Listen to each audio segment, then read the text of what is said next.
Odeta. Very nice to having you with us in our Athens Power BI user group. We met personally with Odeta some months ago in another summit, official one actually at Microsoft. And yeah, I was astonished with her presentation, her knowledge, and she was very kind to accept the oral invitation to join us today. And she made time with her schedule to present us today, actually, and helping us the use of the REST API. And yeah, maybe I will leave the stage to you, Odeta, and maybe you present yourself a bit. And yeah, nice having you. Happy to have you here. Can see you again. Yeah, now we can see you. Thank you for Welcome. having me. Yeah, I'm trying to share my screen. Mhm. So my name is Odeta. From Macau. I work there as a data analytics consultant, mainly with Power BI, a little bit with Power Automate or PowerShell, as you will see a little bit later in this presentation. But my main focus is Power BI. With Power BI, I work almost from its creation. So I don't know, it's like 7 years or something like that. Um, I'm also writing some blogs. So here you can see dragonsdata.com, where you can find those. And of course, at the end of the presentation, I will share some snippets of code so that those will be in the GitHub. Yeah, and I'm situated in Vilnius, Lithuania. So it's very nice to have this presentation here in Athens, that it's like the same time zone for all of us. So it's quite nice perk, because usually with those user groups, it's a little bit different, but we'll see. Yeah, but you cannot do anything about it. Yeah, so moving about today, I will present a little bit what are the Power BI and Fabric REST APIs, because previously we had only Power BI.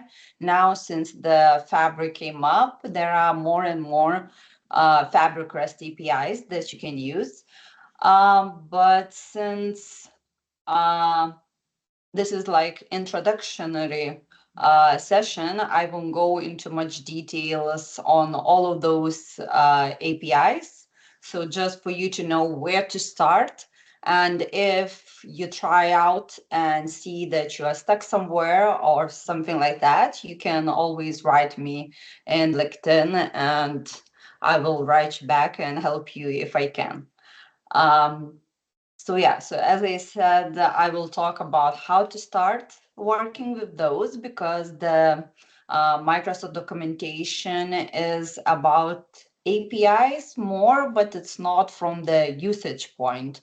So for example, I'm working or I'm writing code in PowerShell, and there is no examples with PowerShell exactly like what I need to do there in the documentation. Of course, there are some blog posts and so on. But yeah, I will show you how to translate, if you can call it like that, how to translate documentation into some manageable PowerShell scripts. I will show you a demo, and of course, the wrap up is just things to remember about this session. And of course, as we talked just before, if you have any questions, you can raise hand right in the chat. I have you on the other monitor, so I will see that. Yeah. Yeah, I will also And have a look and gather all the yeah, questions. Yeah. yeah. So Yanis will help us. But before starting, I would like to ask you, do you ever worked with REST APIs, Power BI or Fabric? It doesn't matter. If you can put in the chat plus or minus sign, if you worked on it. So for example, if you tried something, it could be a plus sign. If not, then minus, just to see where you're at.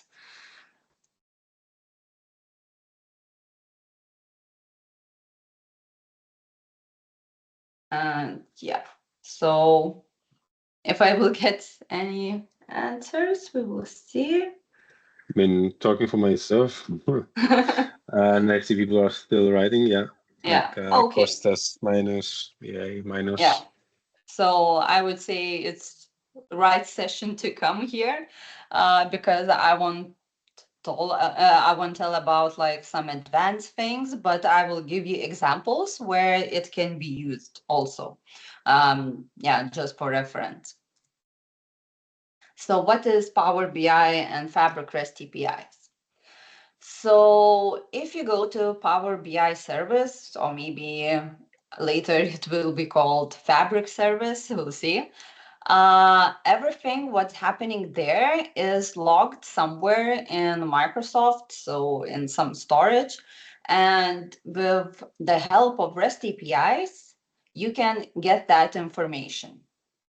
And to get that information, you need to have some permissions. Either you are a Fabric administrator, so then you can see everything what's happening in your tenant, or you need to be just a user, and then you will have to get some permissions to see more data than you have, or you will see only your data. So for example, if you want to see how many workspaces you have access to, you will see that where you are an admin or maybe a member. It depends on what you're using. So what could be the examples? So with Power BI REST APIs, you can manage Power BI content, you can perform admin operations and embed Power BI content. So with managing content means that you can create workspaces, delete workspaces, restore workspaces. This is an example. With performing admin operations, so the example could be you can assign or unassign Fabric or premium capacities to a workspace. And embedding content, I think, is self-explanatory. And of course, we have Fabric REST APIs. So with that, you can automate your Fabric processes, meaning that you can create, delete, update items, or some other things that you use with Fabric.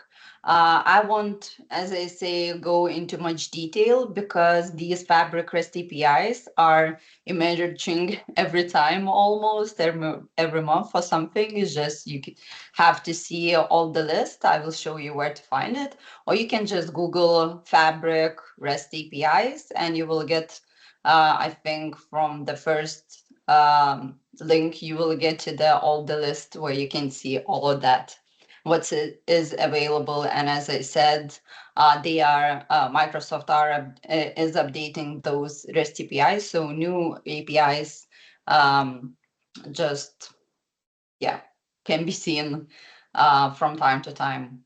Previously, it was like very quick. It was only a few APIs, and now it's like a bunch of those available.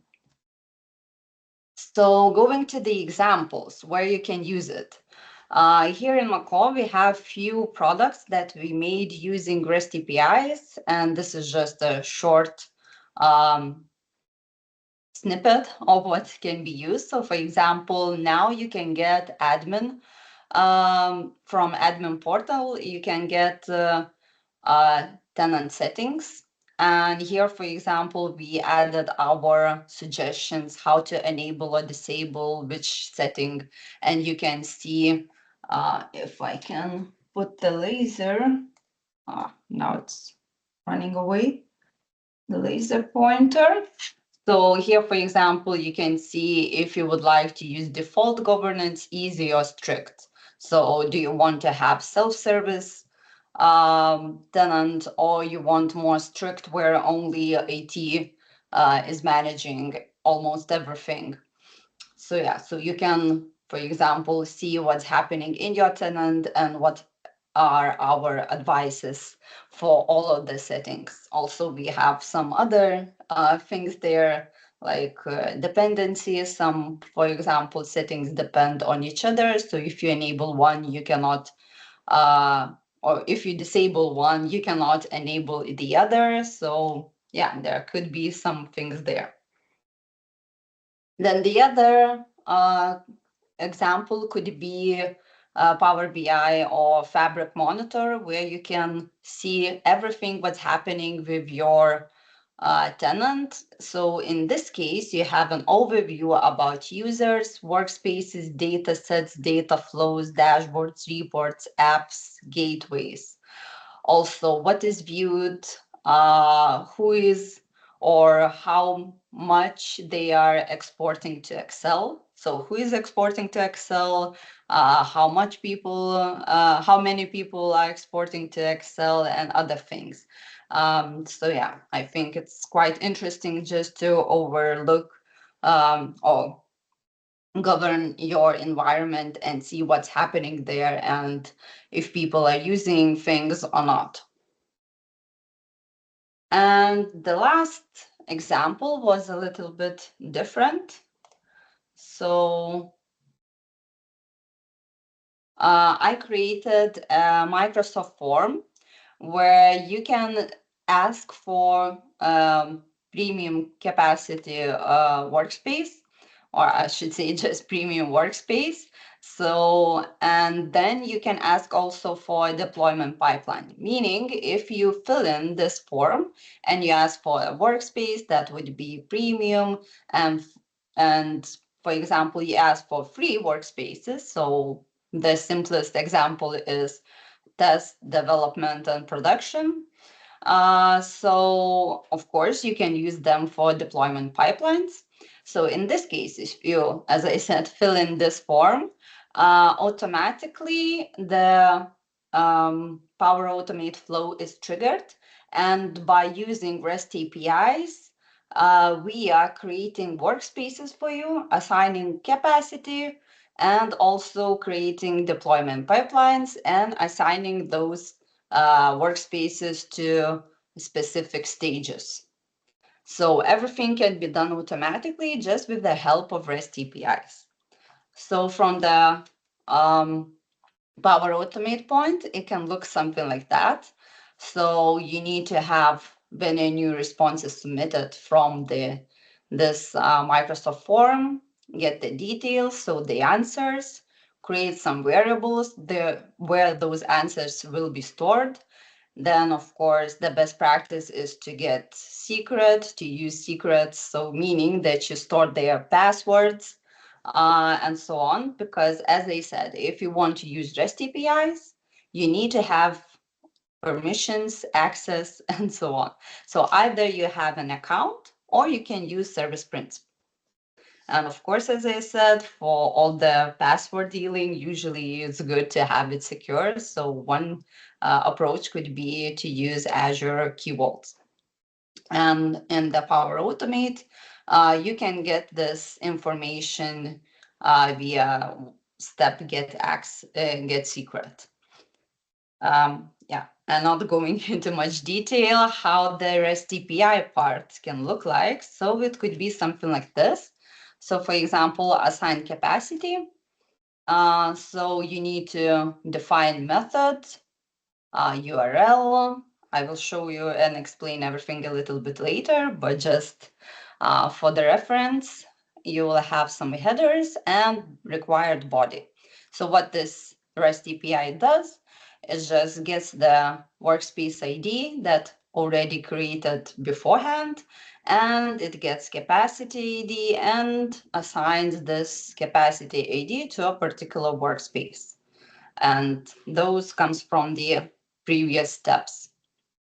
So it's quite simple when you know how to use it. Now it, of course, could be maybe complicated, but we'll see. So where to start, how to start. And before starting, you need to know some things that you need to do. As I mentioned, for access, you can have an account with permissions. It could be admin permissions or just simple permissions. For example, if you just need to have a permission to create a workspace and you will do only that, so that's sufficient for you, you can get that, I think, quite easily. Or if you work, as I said, you have like this fabric monitor or you do some like huge project, then the best approach usually is to use service principals. And there again, you will need to grant the service principal necessary permissions. Now, if you will use service principal, you need to know tenant ID that you will be using. If you are using your account, it's okay, you don't need it, because when you are signing, for example, to powerbi.com, you always will be landing to your tenant. So that's not a problem. But with a service principal, since it's not like a user account, it needs to know where to log in. So by that, you are writing tenant ID and saying, okay, log in to this tenant. So for example, in my case, it would be log in to Macaw tenant. And the last thing, you need some kind of place where you can run the scripts. As I said, I'm using PowerShell, but it could be C#, Python, or other things. Just you need to have corresponding REST APIs, models, or packages, or whatever it's called in your programming language. So yeah, so PowerShell in this case has that, and it can connect to multiple tenants and so on. So the one thing you also need to do, and now it depends if you have access to this. If not, you need to ask your Fabric administrator to enable things for you. So there are quite a number of settings that needs to be enabled, and again depending what you are using, but the main one is in this picture. So service principals can use Fabric APIs. It's called here Fabric APIs, but Power BI APIs are included. So I think just in the future everything will be called just Fabric APIs. So yeah.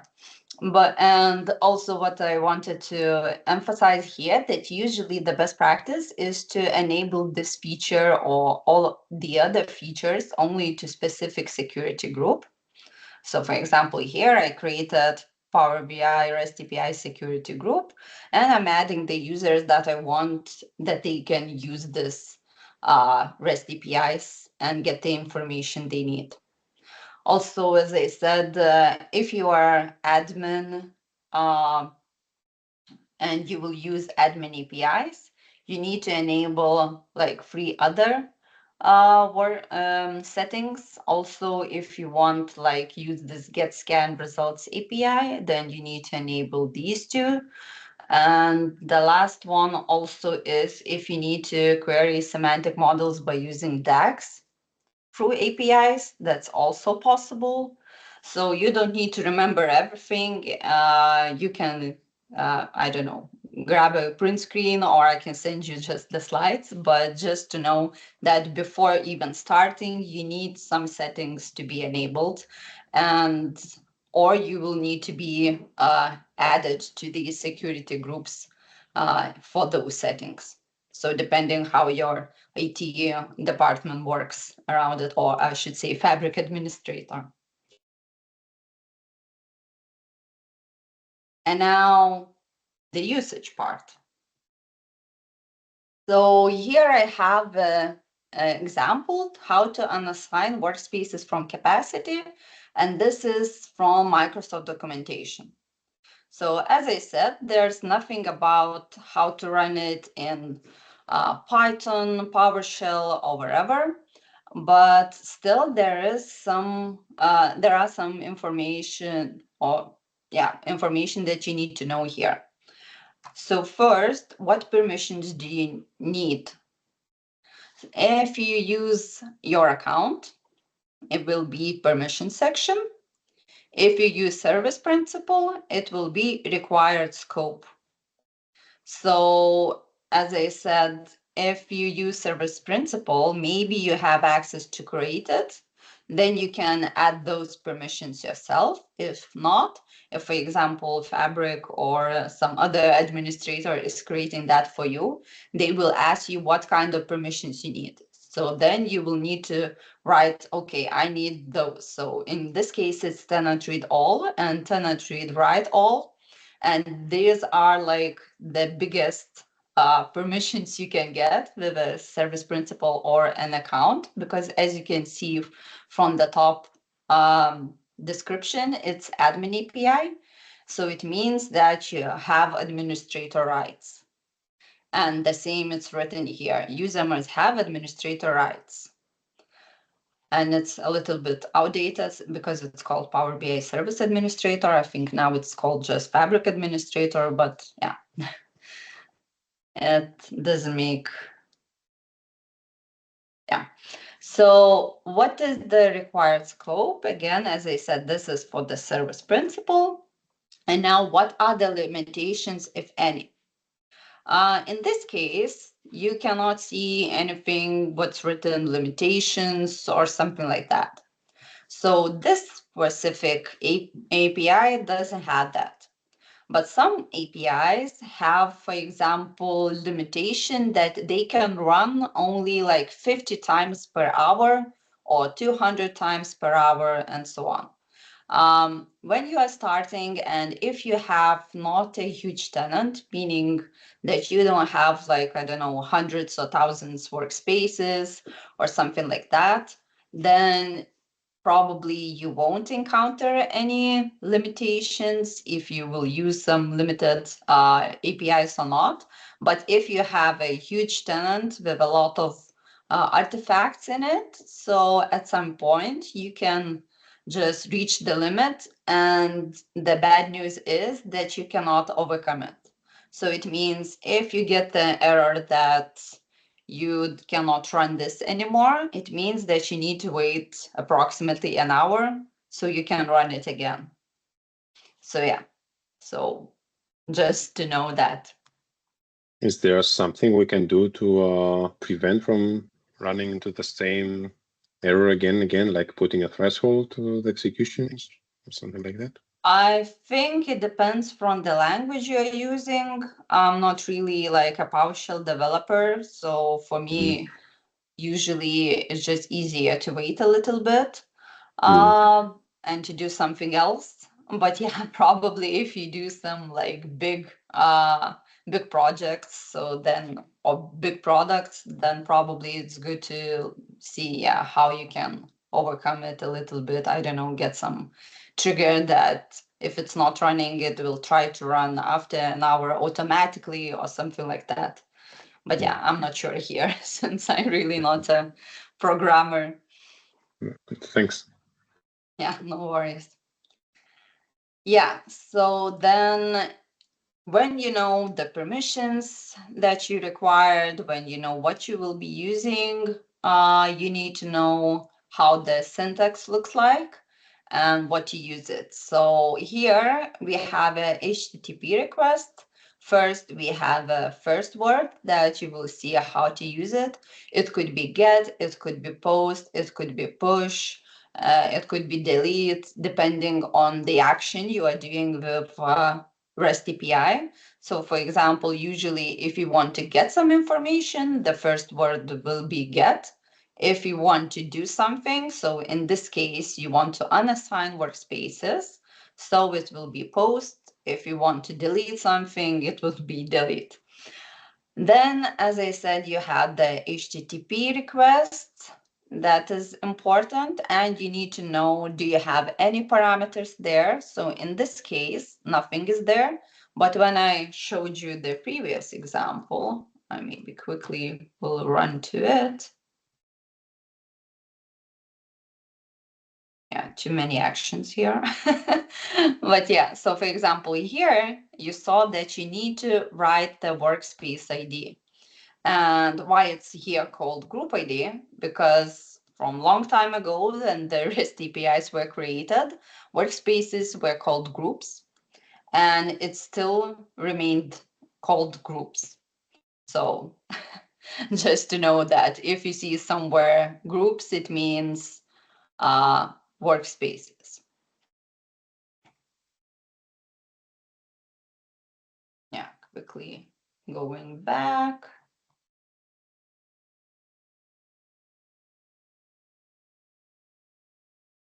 So this is what I talk about parameters. And the other thing is, do you need body or not? So in this case, you see request body. So you need to write workspaces to unassign, meaning you need to add the workspaces to migrate to shared capacity. So it means you probably will add workspace IDs. And now how it can look like in PowerShell. So I'm using the same HTTP request that is unassigning capacities, so unassign workspaces. Here is capacities, here is admin. This is how you know that you're running admin REST API. So in PowerShell, you will need to define body. And now what is the problem here?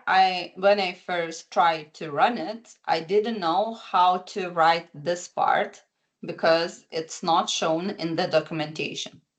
Some REST APIs have some examples and you can see it. Also, you can try to push this try it button in the documentation page. There you have to sign in with your account. So for example, just to try it. And sometimes you can see what needs to be added and so on. But in this case, it wasn't. So we together with a colleague just tried different things, how to do it.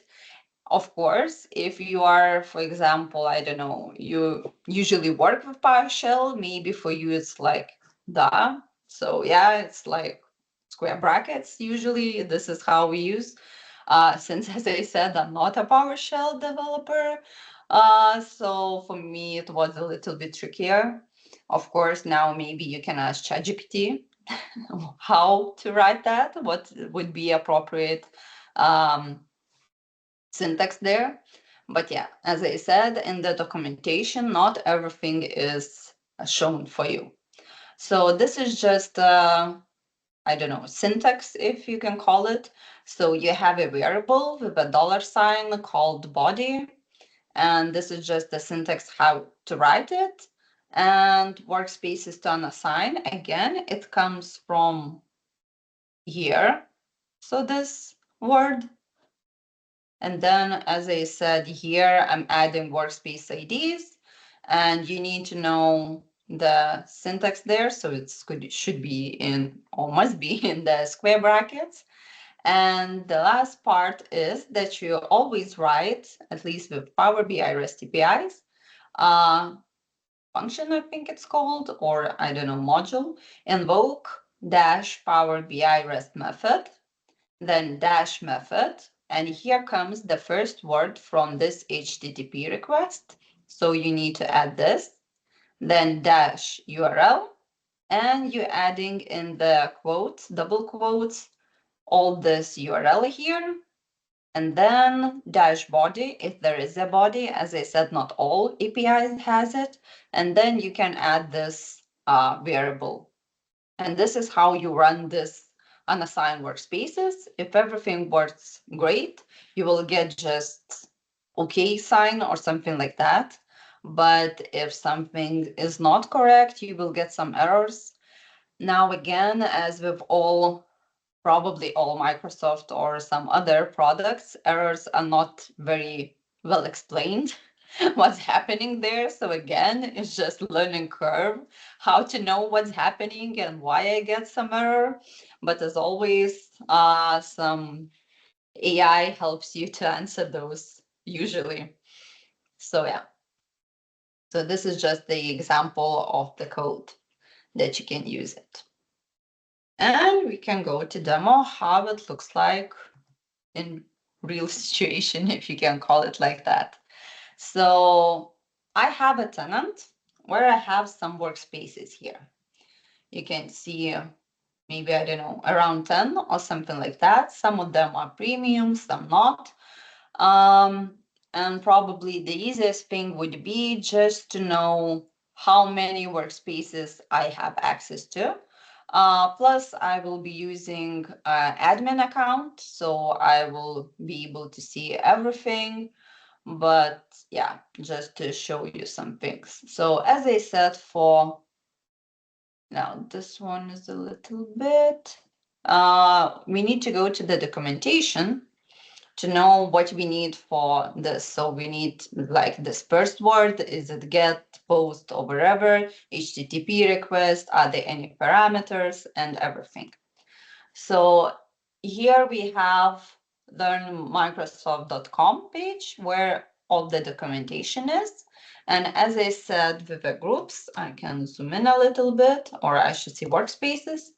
Everywhere you will see these groups and you will have different REST APIs that you can use. And in this case, we need to get workspaces. Also, if you just write here groups, you will see that there are some admin REST APIs.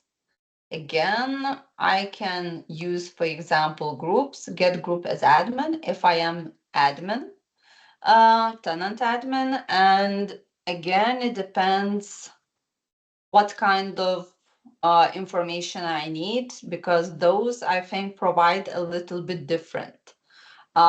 If you are just normal user and use normal like this, not admin, I should say, not normal, but not admin REST API, then I will see a little bit limited view.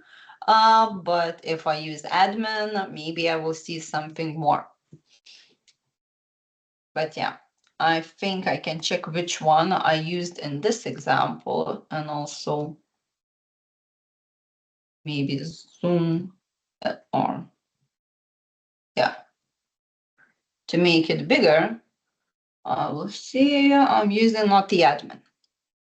Okay, so I'm here, get groups. So what this does, returns a list of workspaces the user has access to, permissions, what kind I need. So this API call can be called by a service principal profile. So this is just to say that you can use service principal if you want. And if you're using service principal, you will need those permissions.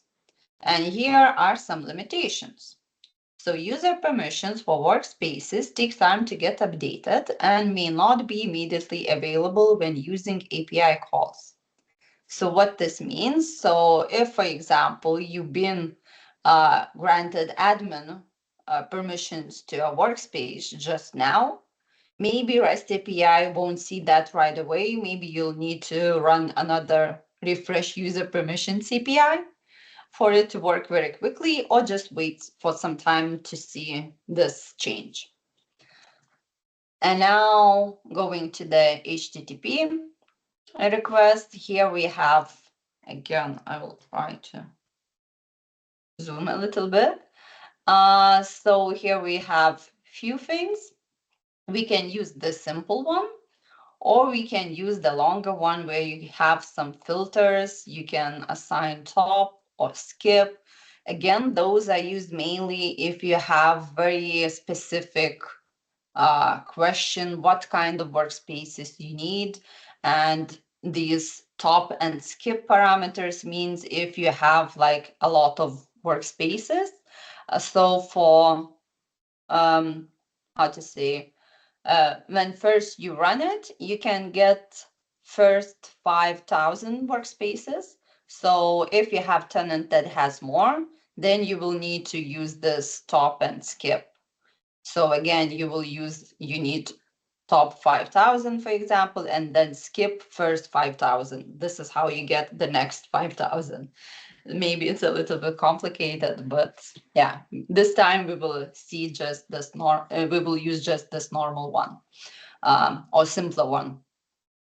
And here, as I said, sometimes they have some examples. So if we run this HTTP request, you will get this JSON file where you see some information about workspaces. So you will get workspace ID. Is it read-only? Is it on dedicated capacity? The name of workspaces. Sometimes if it's premium workspace or fabric workspace, you will see capacity ID, default dataset storage format. And here, for example, you can even see data flow storage ID. So as I said, depending on the workspace, you will get a little bit different output. So yeah, now how to run that one.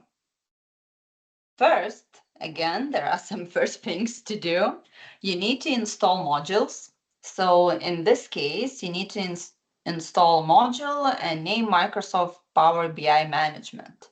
I think it's exactly the same for the Fabric APIs, but I can be wrong since, as I said, it's updating quite oftenly, so it could be changed.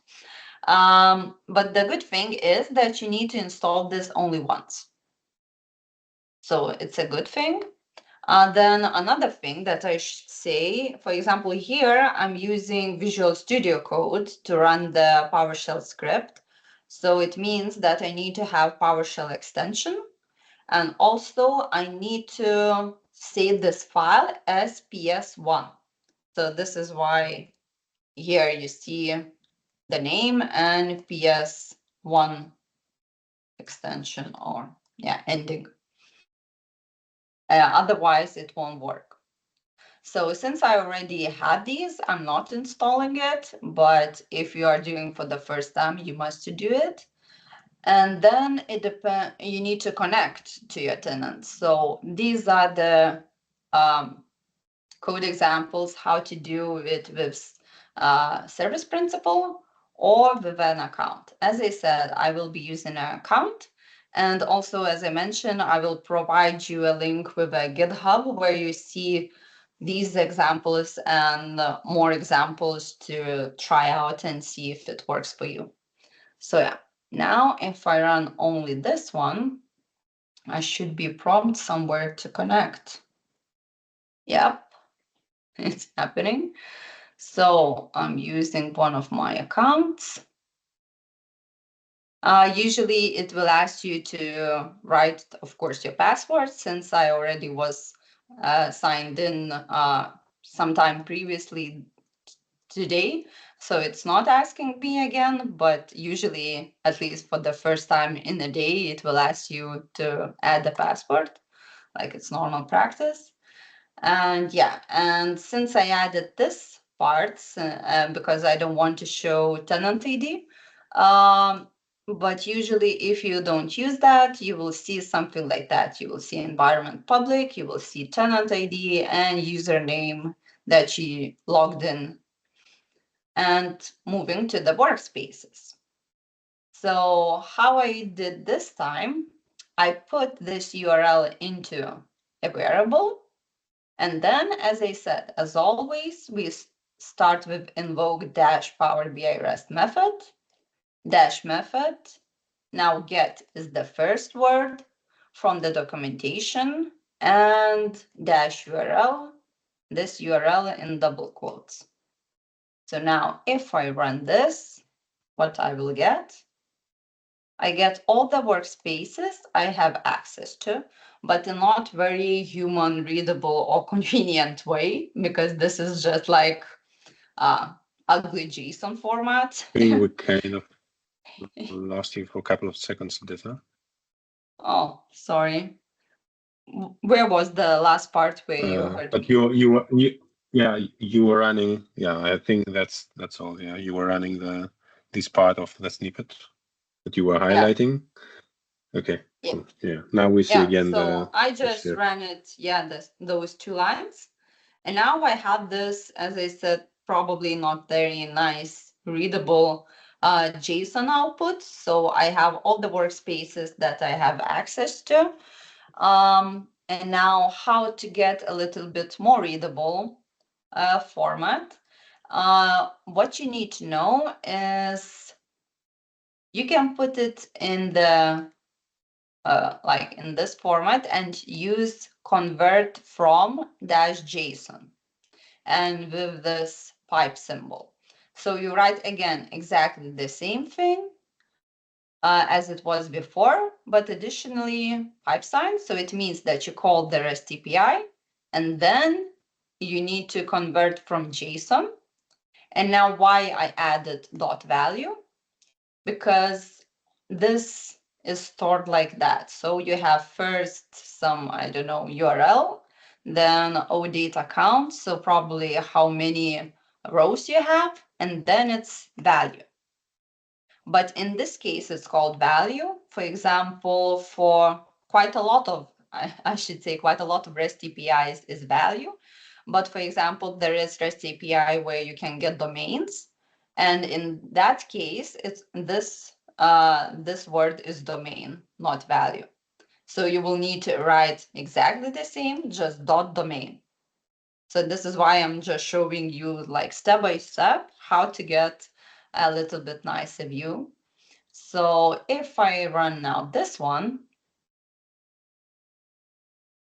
now it's more human readable. So I can just scroll to the first thing. So here I have my workspace ID. Is it read only? Is it premium or not? Type workspace, of course, because I'm looking at the workspaces, and the name. Now, as I said, I have some premium workspaces, and you can see it here because it has capacity ID, also default dataset storage format, and again, the same things as before. So here I have all this list of all the workspaces. Now, why I did at least a little bit the other way, should delete that one. So maybe I will need to have only workspace IDs from this output. So if I want to do something within the output, I can add it to a variable or object as it's called in PowerShell. So I am calling this just my VS with a dollar sign. I can run it. And now if I run the name of that object, I will get exactly the same. But if I want to get all the IDs, I can just write .id. Here I again added a little bit more complicated way. I just added everything into variable, and then yeah, to ID, I think I just added this value, dot value a little bit earlier. This is why it's not really like that, but I can quickly, yeah. So as I said, if I want IDs, I need to know the name of the thing that I want to get out of this output. So in this case, it's ID. And just like this, I have only IDs. So again, I can have only names, types, or whatever information I need. And maybe then I will use those to assign capacity, to unassign capacity, or to do something else. So yeah, do you have any questions? I think it's quite nice place to stop a little bit since we have like 9 minutes left. Is it clear? Are you a little bit lost? Like, if you can share some thoughts. If not, I will just go back and show maybe one more example. Yeah, I think it's always like at least I didn't try Power BI API connection. I tried other API connections, and always it's like that. Try, fail, and try again, and always having documentation by your side and going step by step. Yeah, I mean, so far you explained it very, very well. Definitely doing it ourselves, it's another story. Yeah, this is why I said just don't be shy. If you have any problems, contact me via LinkedIn. And I will try to help you because at least for me, it's quite interesting topic. So it's nice always to help out. Okay, so then, yeah, the next example, I can show you how to create a new workspace. So again, go into documentation, as we talked before just now. We need to find how to create. So it's called create group. At least the names are quite like self-explanatory and you don't need to search what this means. Yeah, of course there is a description, so creates a new workspace, but still like the name, it's quite self-explanatory.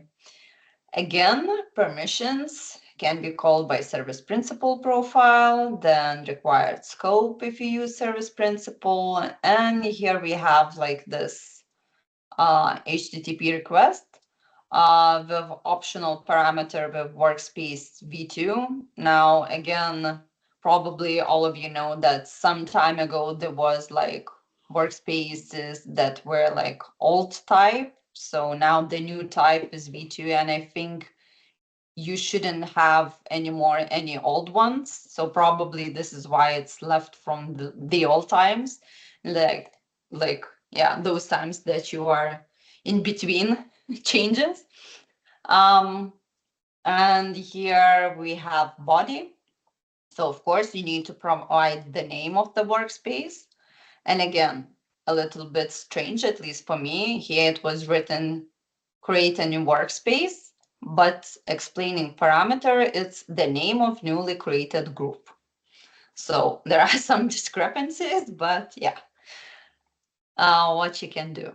So again, now we have an example how it could look like, not in PowerShell, not in Python, but still. So we have this HTTP request, and body should be like this. So you need to write name in double quotes, then workspace name in double quotes, and those should be in those brackets. And the sample response. So again, you will get the JSON format. So with this value thing, and you will get ID is on dedicated capacity or not, and name. As you could see, you cannot right away create premium capacity, premium workspace. So it's always will be first that you create a workspace that will be not premium one, and then you can assign a capacity if you want to. There is one other example. Again, that one was with this workspace v2. Now it's without it, both works, it's great. Response again, very similar. So how it can look like in PowerShell. Here I used that one, but I can just delete this part and to make it simple. So URL create, this is how I called this object. I stored the HTTP URL. Then I have an object with a workspace name. So we can just have workspace name trial. Then body. In this case, since I already had the body parameter, now I'm just adding body vs. Exactly the same syntax. These, as you can see, are just because of I'm using PowerShell. And this comes from the documentation. So those brackets, name, and here I can just add the object with a workspace name, or I can add like this. I can do it like that, exactly the same. So this is just one of the options.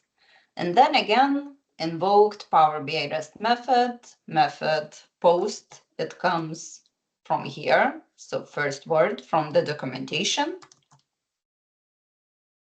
Again, we provide URL, body, and as we know, we can convert from JSON and even put it like that. And at the end, write dot value, because we saw the output in the documentation, again, like from here. You see value, this is why we need only what is inside of it. So now if I run all of this, we'll see if it works. Yeah, it worked. And the one thing that you can notice, I didn't get any output. So it means that documentation again is a little bit outdated, or I did something wrong. So we can try to create a new one, because, for example, if I try to do exactly the same, but, for example, delete all these parts, it will get me an error because the workspace I just created with the name of workspace name trial. But yeah, just for this purpose, I can show you how it looks like. Yeah, so here I had an error. What it says, one or more errors occurred. And in this case, Power BI entity already exists. So probably you know that workspace already exists. This is why it's not working. So at least this time it's quite good explanation, but yeah, just don't count on it that it always be like that. But what I can do is to check if that already really happened. So now I don't have anything there. I need to refresh. Again, go to workspace and look for the workspace. Yeah, and here it is, workspace name trial. It's created. Of course, it will be empty because, again, I cannot add anything just right away. But one good thing is that I will be the admin of this workspace. So if I go to manage access, I will be the admin, or if you create it with a service principal will be an admin. So if you create this with service principal and you want to have access, you as with your account, you want to have access to this workspace, you will need to assign yourself as an admin to this workspace. So just to know some things there, if you use service principal, it could be a little bit tricky. If then you will want to check if it's really there or not. Yeah. So going back to this output, I can add another one, like just add 2, for example, and run it again, but without this convert from JSON dot value. So we'll see, will we get any output? Yes. And this is where the documentation failed, because there is nothing that it's called value. We have like this Odeta context, we had this URL, and then right away we have ID, workspace ID, is read only, is on dedicated false, and the name. And as you saw in the documentation, if I go back to it, it was written value. So yeah. Yeah, good to keep in mind that things are changing and maybe we have to keep up with the changes, but Microsoft cannot keep up necessarily on every aspect. Yeah.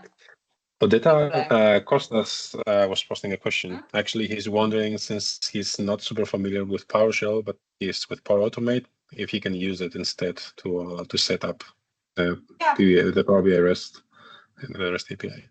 Yeah, as I showed you before, like with this example. So here I'm using Power Automate, and this is how I write these HTTP requests. So for example, in this case, I'm using invoke an HTTP request step. But just to know that I think almost all of these are premium. So it means that you need to have premium Power Automate, I don't know, subscription or how it's called. If you find something not premium, let me know. But yeah, so again, then you're not writing so many code as there, but here you still need like methods. So the first, oh, sorry. The first word that was there, then this HTTP request. Again, just copy pasting. Then if you need, as I said, to add some parameters, you're adding. If not, it's just copy paste.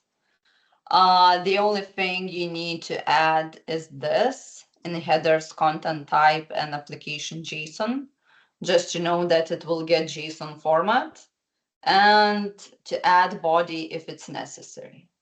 So in this case, I'm assigning capacity to this workspace, and this is my capacity ID, but just stored in a variable. And I'm just, copy pasting how it should look like. And of course, it could be the capacity ID, but usually using more than one, you're running it more than one time. So this is why I'm using variables. So yeah, so you can really use Power Automate, Python, or wherever that has these invoke HTTP request things, similar things as this. Nice, thank you. One question on my side. With the first example, maybe it was a follow-up. Okay, just Kostas saying thank you. Yeah, thanks, Kostas, for the question.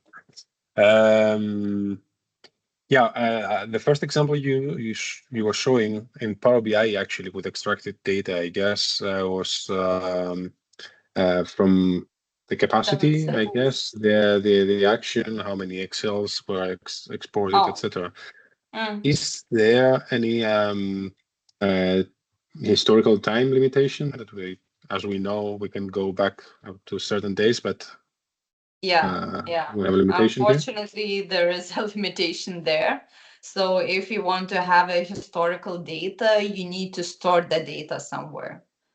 So either you use like logic apps or maybe some Python notebooks and add everything somewhere.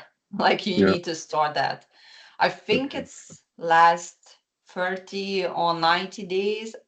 I'm not sure now, but I think it's like 30, something like that. I think it's similar to the usage capacity metrics or usage metrics. I think it's just called like that, where you can see who viewed your report or not. So it's only 30 days. I think it's similar to these logs, what's happening with your all artifacts.